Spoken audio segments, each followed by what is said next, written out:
नमस्कार बच्चों, कैसे हैं आप सब। आशा करती हूँ आप सभी अच्छे होंगे, स्वस्थ होंगे, खुश होंगे और अपनी पढ़ाई भी अच्छे से कर रहे होंगे। तो जैसा कि आप सभी जानते हैं, मैं हूँ आपकी हिंदी की अध्यापिका और मैं स्वागत करती हूँ आप सभी का आईसीटी वर्चुअल क्लासरूम में। और आज हम यहाँ पर एकत्रित हुए हैं पढ़ने के लिए क्लास 8 की हिंदी। क्लास 8 की हिंदी में हम यहाँ पर पढ़ रहे हैं अपने हिंदी व्याकरण का जो हमारा फर्स्ट चैप्टर है, भाषा नीति और व्याकरण, जिसमें हम अपने थर्ड टॉपिक व्याकरण को पढ़ रहे हैं। और व्याकरण में भी हम उसके 3 अंगों में से जो हमारा पहला अंग है वर्ण विचार, उस पर हम डिस्कस कर रहे हैं। तो देखिए, हमने वर्ण विचार जो हमारा टॉपिक है उसमें हमने काफी सारी चीजें जो यहाँ पर है वो हमने देखी। जैसे हमने सबसे पहले वर्ण क्या होता है इस बात पर यहाँ पर डिस्कस किया। उसके बाद हमने वर्णमाला क्या होती है उस बात पर यहाँ पर डिस्कस किया। तो आप सभी को एक बार फिर से रिवाइज हो पाया, आप फिर से एक बार समझ पाए कि हमारी जो हिंदी वर्णमाला है वो क्या है। हम छोटी क्लासेस में इस वर्णमाला को पढ़ते हैं, लेकिन आगे चलते चलते हम धीरे धीरे सारी चीजें भूलते जाते हैं।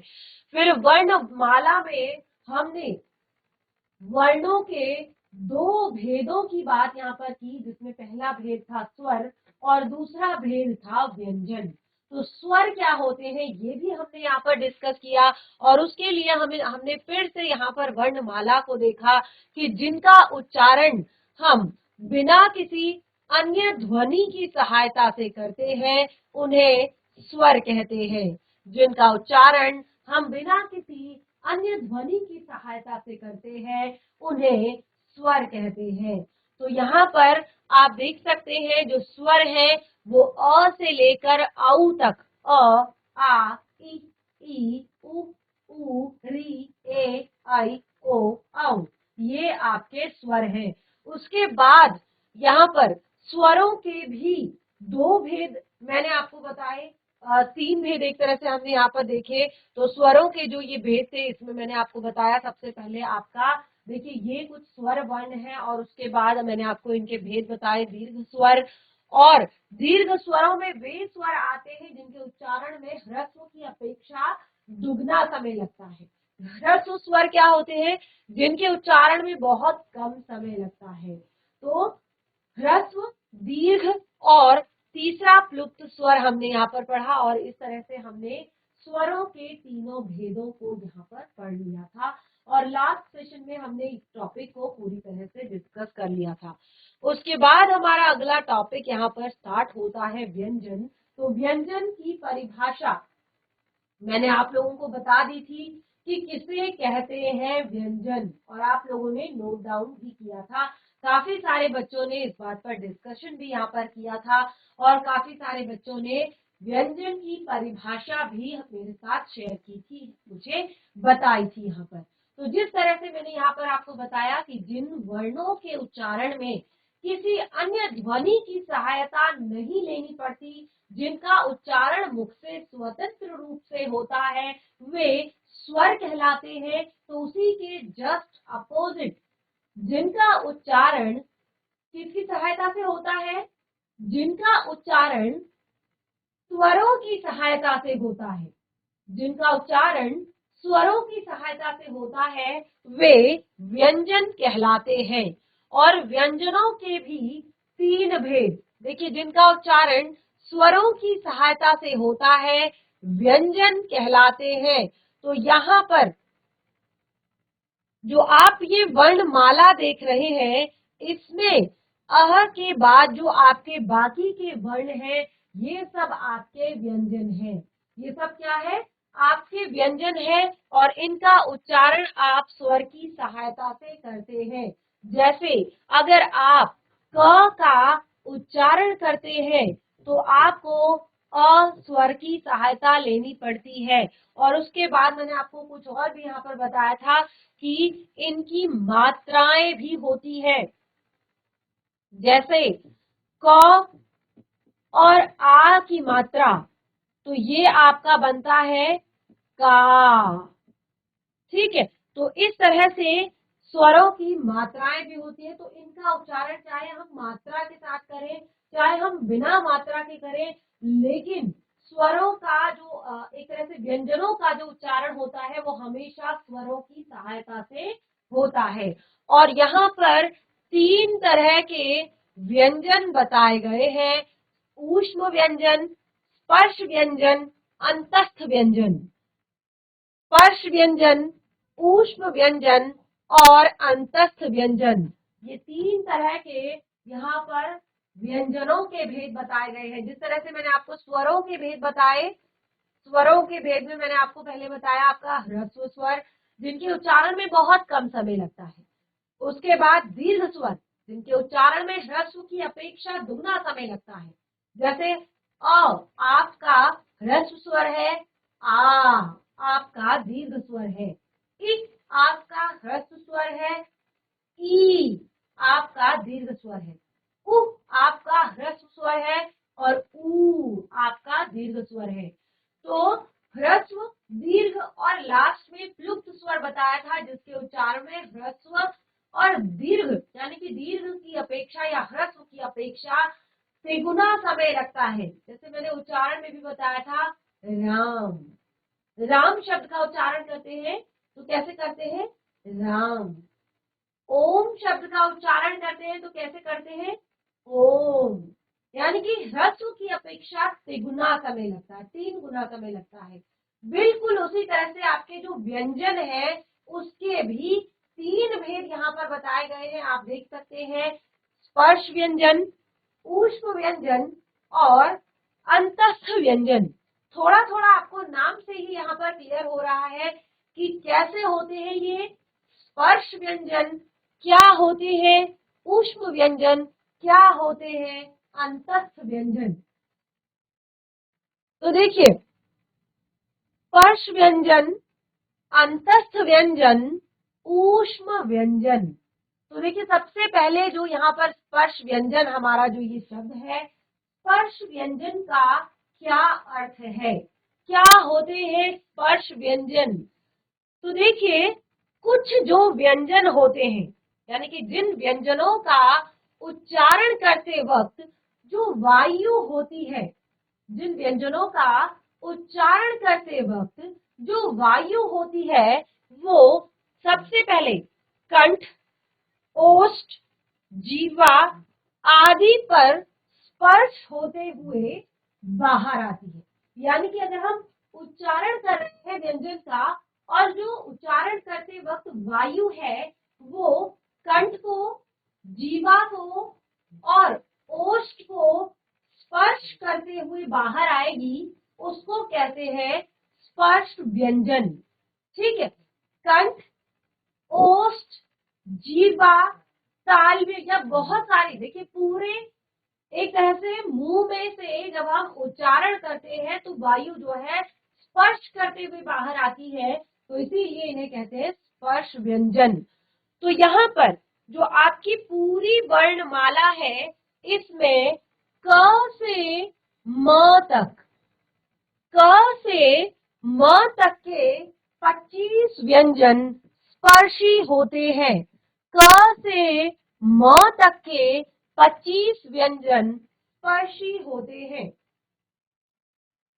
यहाँ पर ध्यान दीजिएगा, स्पर्श व्यंजन की हम बात कर रहे हैं। स्पर्श व्यंजन जिसका उच्चारण करते समय जो वायु होती है वो कंठ, जीवा, ओष्ठ आदि को स्पर्श करते हुए बाहर आती है, इसीलिए इन्हें स्पर्श व्यंजन कहा जाता है। ठीक है, तो मैंने कहा क से म तक, यानी कि अब देखिए आपके स्पर्श व्यंजन के 5 वर्ग होते हैं। आप लोग नोट डाउन भी करते रहेंगे साथ साथ। स्पर्श व्यंजन के 5 वर्ग होते हैं। अब देखिए, मैंने कहा 25 व्यंजन, जो क से म तक 25 व्यंजन होते हैं वो सब स्पर्शी होते हैं, यानी कि उन्हें स्पर्श व्यंजन कहा जाता है। और आपके स्पर्श व्यंजन के 5 वर्ग होते हैं। कौन कौन से 5 वर्ग होते हैं, नोट डाउन कीजिए। क वर्ग, ख वर्ग, सॉरी क वर्ग, च वर्ग,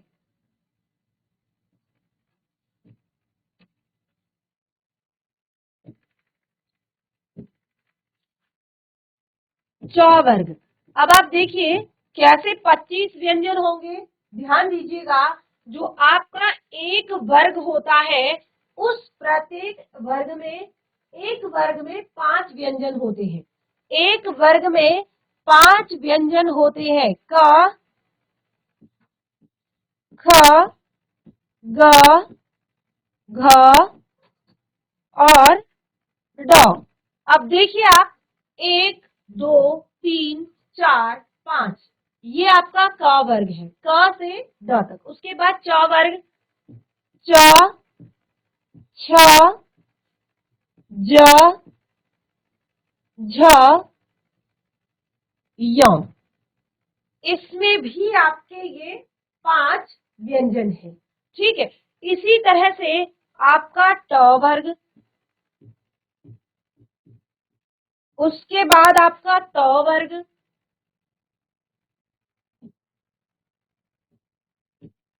उसके बाद आपका प वर्ग। अब जो आपके प्रत्येक वर्ग है उनमें 5-5 व्यंजन है। जैसे आप यहाँ पर देख सकते हैं क वर्ग में 5 व्यंजन है, आपका च वर्ग है इसमें 5 व्यंजन है, उसी तरह से ट वर्ग, ट, ठ, ड, ढ, ण, ठीक है। उसी तरह से त वर्ग, त, थ, द, ध, न। उसी तरह से प वर्ग, प, फ, ब, भ, म, ठीक है। तो क से लेकर म तक के जितने भी आपके व्यंजन हैं 25, वो सब स्पर्शी होते हैं, स्पर्श व्यंजन होते हैं। क से म तक के सभी व्यंजन स्पर्शी होते हैं, ठीक है। तो इसको मैं पूरा डिटेल में भी आपको करवाऊंगी कि कौन से व्यंजन कहाँ पर स्पर्श करते हैं और उन्हें क्या कहते हैं। लेकिन फिलहाल आप इतना नोट डाउन कीजिए स्पर्श व्यंजन के विषय में। उसके बाद आता है आपका नेक्स्ट अंतस्थ व्यंजन। अंतस्थ व्यंजन क्या होते हैं? देखिए आपको स्पर्श व्यंजन समझ आया, तो देखिए अंतस्थ व्यंजन। अब देखिए स्पर्श व्यंजन क्या होते हैं, ये स्पर्शी होते हैं। ये कंठ, जीवा, ओष्ठ को जो वायु है वो टच करते हुए बाहर आती है, इसीलिए इसे स्पर्श व्यंजन कहते हैं। अंतस्थ व्यंजन क्या होता है? इन व्यंजनों के उच्चारण में जीवा पूरी तरह से उच्चारण अव्ययों को स्पर्श नहीं करती है। इन व्यंजनों के उच्चारण में जीवा पूरी तरह से उच्चारण अव्ययों को, यानी कि उच्चारण करने वाले जो अव्यय हैं, यानी कि जिन वर्णों को उच्चारित किया जा रहा है, जीवा उन्हें पूरी तरह से स्पर्श नहीं करती है। ये अंतस्थ व्यंजन है और ये 4 प्रकार के होते हैं। कौन कौन से होते हैं? देखिए आप, य, र, ल, व। अंतस्थ व्यंजन 4 प्रकार के होते हैं, य, र, ल, व। ये सब इस टाइम पे जब इनका उच्चारण करते हैं तो जीवा पूरी तरह से उच्चारण अव्ययों को स्पर्श नहीं करती है। एग्जाम्पल भी दे दिए हैं, नोट डाउन कर लीजिए। उसके बाद अगला आता है ऊष्म व्यंजन। और जैसे कि मैंने आप लोगों को कहा कि हमेशा आपको रटना नहीं होता है, हमेशा आपको रटना नहीं होता है, आपको कुछ चीजें समझनी भी होती है। अब जैसे यहाँ पर नाम आया है स्पर्श व्यंजन, तो जाहिर सी बात है कि यहाँ पर उन व्यंजनों की बात हो रही है जिनके उच्चारण में वायु मुख के किसी न किसी पार्ट को स्पर्श करती हुई बाहर आती है, इसीलिए इसे स्पर्श व्यंजन कहा है। और देखिए इसीलिए इनकी संख्या भी ज्यादा है, ये 25 होते हैं, ठीक है। और ये अलग अलग टाइप के होते हैं, इसको मैं आपको पूरा डिटेल में बताऊंगी। और उसके बाद मैंने अंतस्थ व्यंजन की बात की, तो इनके उच्चारण में जो जीवा होती है वो वायु को पूरी तरह से एक तरह से व्यंजन उच्चारण करते समय वायु जीवा को पूरी तरह से स्पर्श नहीं करती है। ठीक है, उसके बाद आते हैं ऊष्म व्यंजन। ऊष्म, ऊष्म का अर्थ आप लोगों को पता होगा, क्लास 8 में अब आप हैं, तो ऊष्मा, ऊष्मा का अर्थ होता है हीट, गर्मी। ठीक है, तो ऊष्म व्यंजन क्या होते हैं? जिनके उच्चारण में, यानी कि जिन व्यंजनों के उच्चारण में हमें विशेष जोर लगाना पड़ता है। एक तरह से क्या होता है, जब हम इनका उच्चारण करते हैं और उच्चारण के लिए हम विशेष प्रकार का जोर लगाते हैं, तो वायु रगड़ खाने के कारण गर्म हो जाती है। वायु रगड़ खाने के कारण गर्म हो जाती है और इसीलिए इनको ऊष्म व्यंजन कहा जाता है। इसीलिए इनको ऊष्म व्यंजन कहा जाता है। जैसे श, जो आपका शेर वाला श है, इसका उच्चारण हम कैसे करते हैं? श। ठीक है, उसके बाद जैसे आप देख सकते हैं ह, ह, उच्चारित कीजिए, एक बार उच्चारित कीजिए ह।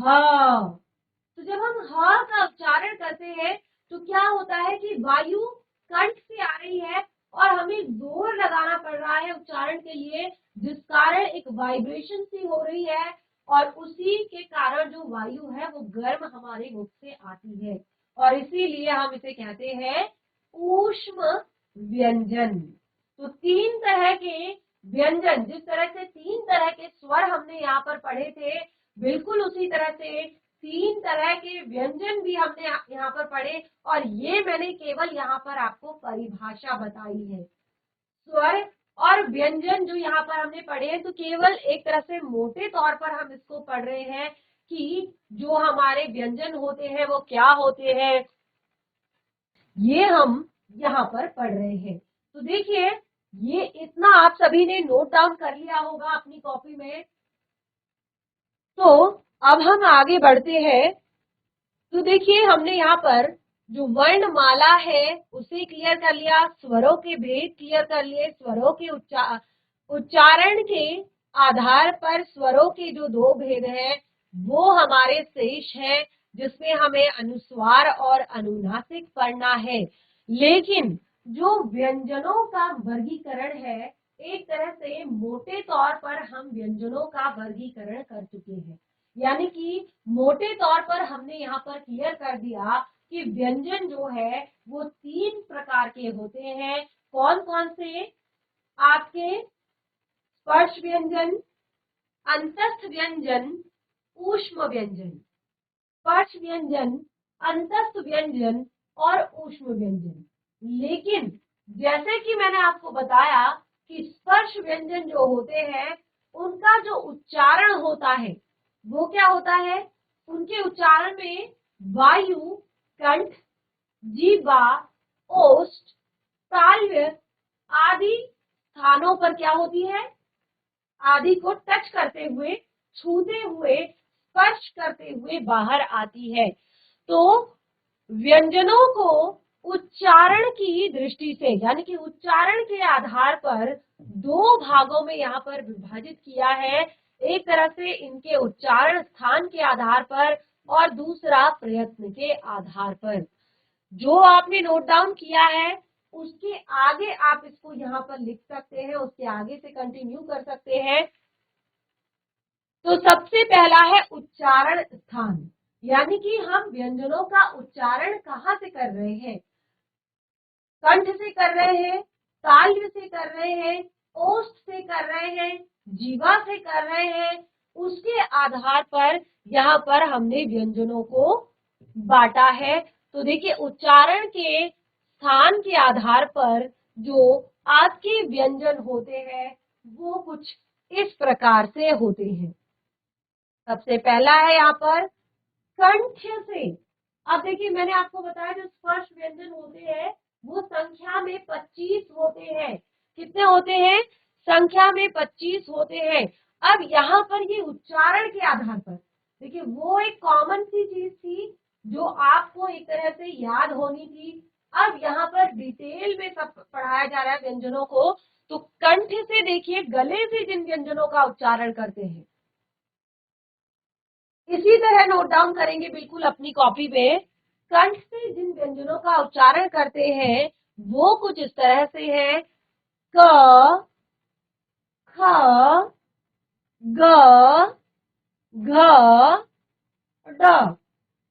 उसके बाद ताल्व्य से, ताल्व्य, ठीक है, ताल्व्य से कौन से व्यंजनों का उच्चारण होता है? च।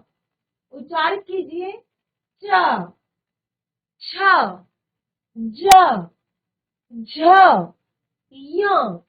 इनका उच्चारण क्या हो रहा है?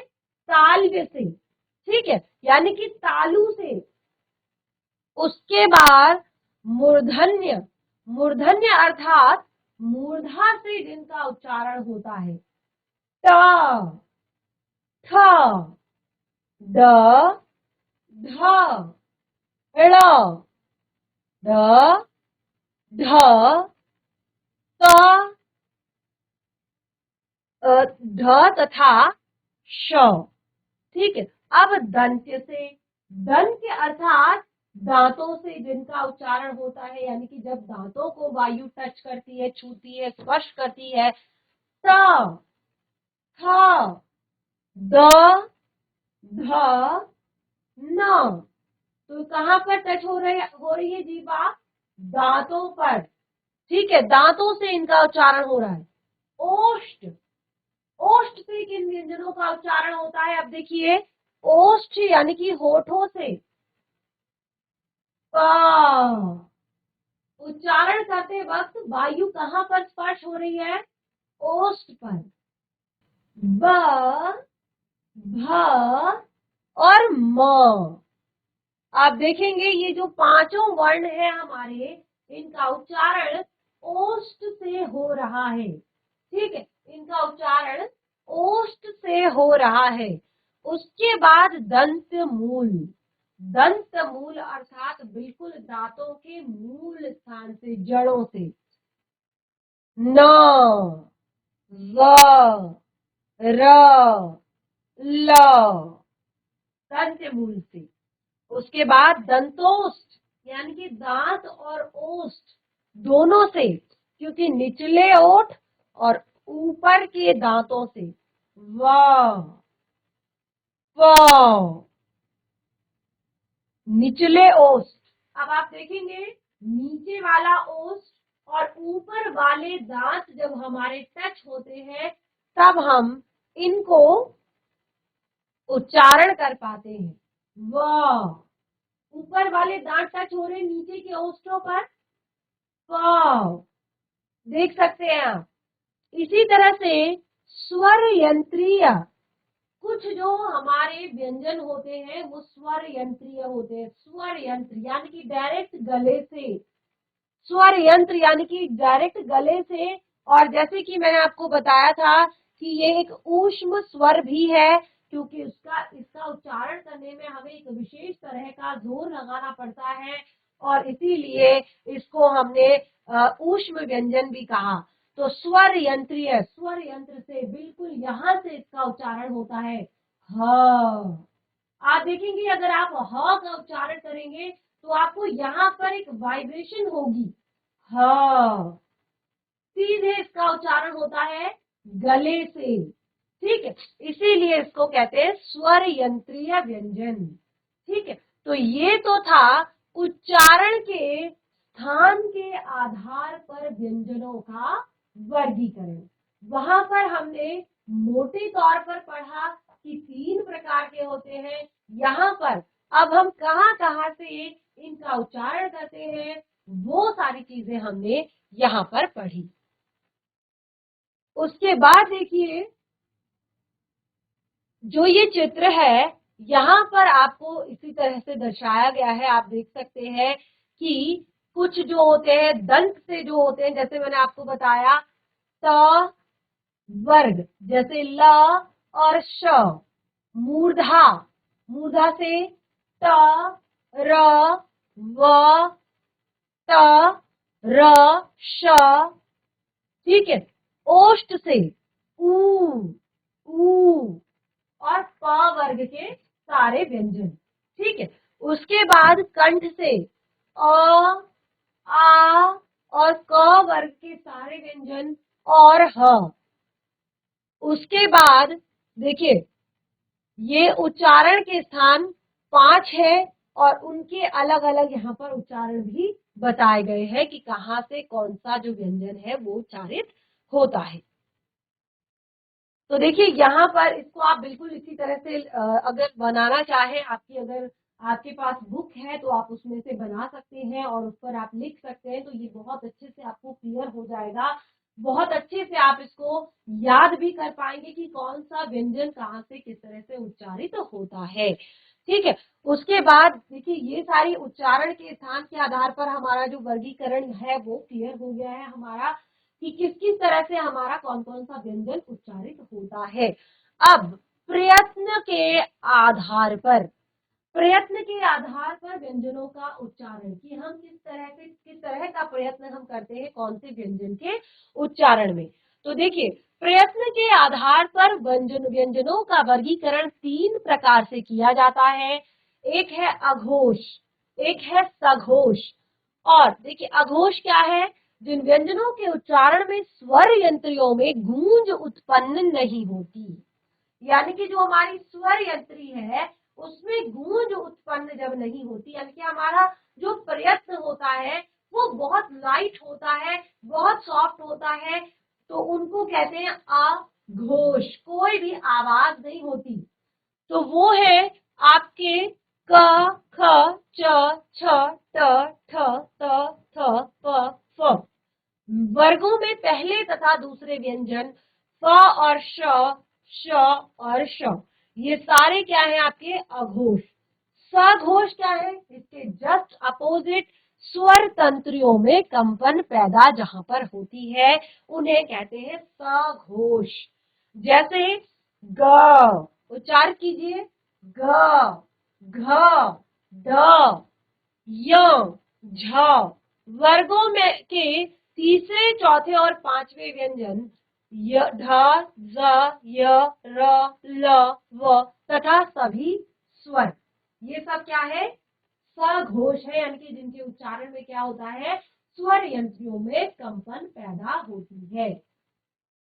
तो इस तरह से हमारा यहाँ पर जो वर्ण विचार हमारा टॉपिक है ये पूरी तरह से क्लियर हो चुका है, क्योंकि यहाँ पर हमने जो मेन चीज होती है वर्णों के आकार, वर्णों की बनावट, वर्णों के उच्चारण आदि पर यहाँ पर हमने पूरी तरह से डिस्कशन कर लिया है और ये टॉपिक यहाँ पर क्लियर होता है। और इस तरह से आपके हिंदी व्याकरण का एक जो पहला आपका पाठ है उसमें व्याकरण जो है उसका पहला पार्ट वर्ण विचार भी क्लियर हो चुका है।